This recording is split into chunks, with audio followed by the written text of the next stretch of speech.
Hello అండి, welcome back to tasty food రుచులు. ఇవాల్టి రెసిపీ వచ్చేసి బెండకాయ ఫ్రై. బెండకాయ ఫ్రై నార్మల్గా చేసే విధంగా కాకుండా ఇలా కొద్దిగా డిఫరెంట్గా ట్రై చేయండి. టేస్ట్ మాత్రం చాలా బాగుంటుంది. ఈ బెండకాయ ఫ్రై పప్పుచారు, సాంబార్ ఇలా ఎందులోకైనా సైడ్ డిష్గా చాలా బాగుంటుంది. సో క్రిస్పీ అండ్ టేస్టీ బెండకాయ ఫ్రై ఎలా చేయాలో ఈ వీడియోలో చూద్దాం. ఇక్కడ నేను ఒక పావు కేజీ బెండకాయల్ని బాగా కడిగి వాటర్ ఏమి లేకుండా క్లాత్తో తుడిచి తీసుకున్నాను.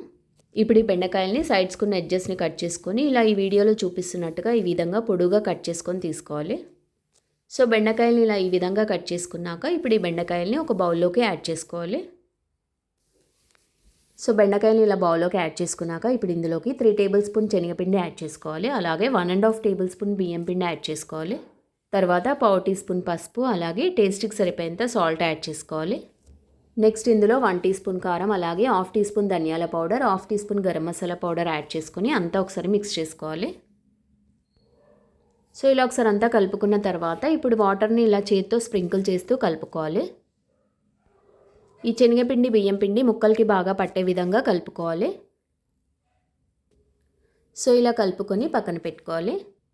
ఇప్పుడు కడాయిలోకి ఆయిల్ యాడ్ చేసుకోవాలి. ఆయిల్ మరీ ఎక్కువ కాకుండా కొద్దిగా ముక్కలు మునిగేంత యాడ్ చేసుకుంటే సరిపోతుంది.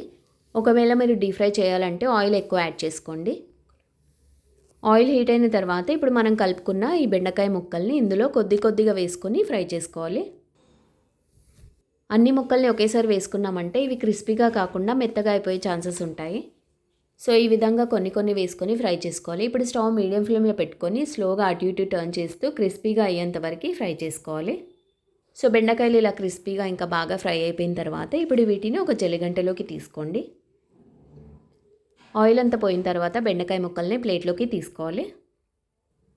మిగతా బెండకాయ ముక్కల్ని కూడా ఇలానే ఈ విధంగా ఫ్రై చేసుకొని ప్లేట్లోకి తీసుకొని సర్వ్ చేసుకోండి. ఈ బెండకాయ ఫ్రై అన్నంలోకి కాకుండా ఈవినింగ్ స్నాక్స్ లాగా కూడా తినొచ్చు, చాలా టేస్టీగా ఉంటాయి. సో ఇదండి క్రిస్పీ అండ్ టేస్టీ బెండకాయ ఫ్రై తయారు చేసే విధానం. ఈ వీడియో మీకు నచ్చినట్లయితే లైక్ చేయండి, షేర్ చేయండి అండ్ సబ్స్క్రైబ్ చేసుకోండి. Thank you.